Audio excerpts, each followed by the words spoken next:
दुल्हन घरे आए तो करे साड़ी पहने का ढंगे नहीं थे। तब वो लड़की कहतिया का हो गई पूरा डेकोरेट बलम करिया ऊपर नीचे से बलम है हो गइले पूरा डेकोरेट बना करिया ऊपर नीचे से बना बहुत अच्छे हो गइले पूरा डेकोरेट बना करिया ऊपर नीचे से बना हो गई पूरा डेकोरेट बलम करिया ऊपर नीचे से बलम बेरी बेरी सर के जरवा हया न पीन लगा दी अरी जाई अड़ी जाए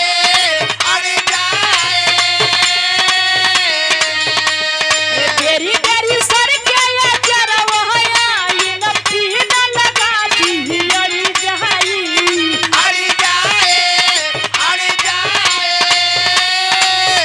अब लइकवा कहे ए सड़िया पे ए सड़िया पे डालब नजरिया तो सड़िया फिर से पहिरे के पड़ जाई अरे सड़िया पे डालब नजरिया तो सड़िया फिर से पहिरे के पड़ जाई अरे सड़िया पे डालब नजरिया तो सड़िया फिर से पहिरे के पड़ जाए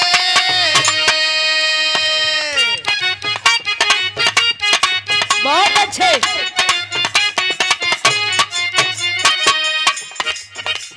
कोनो दुल्हन के दुल्हा हां का कइला करान बड़ी खराब रहा हां आरामी रहलोई आराम ज्यादा रहे। हां कोनो सुगर सागर लड़की देखत है अरो मटक्का मार ले हां औरो मार ले वो अरो मुस्कियाई ले वह तो कर काम रहा वाह वीडियो भी बना ले आ दुल्हनिया एक दिन पकड़ लेलस हाँ हाँ शक करत बा कैसे कहे मास्टर दाग लागल कहवा बतावे के परी बेलन वैसे लागे धमकावे के परी बहुत अच्छे ओहो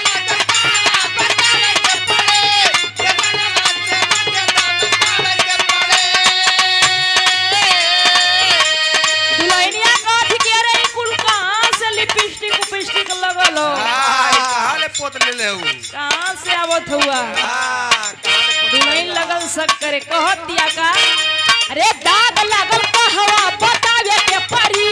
बेलन वैसे लागे धमकावे के परी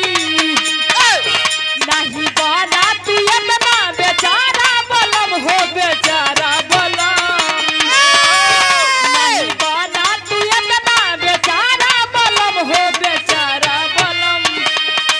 अरे सुना ये हमारी आवारा बलम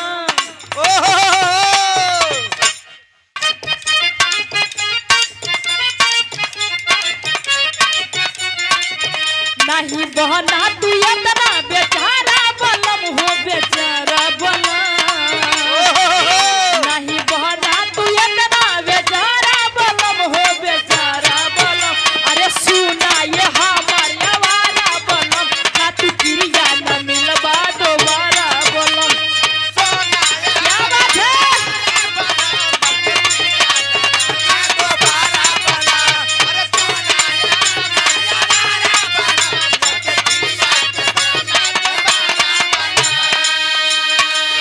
हम बानी सत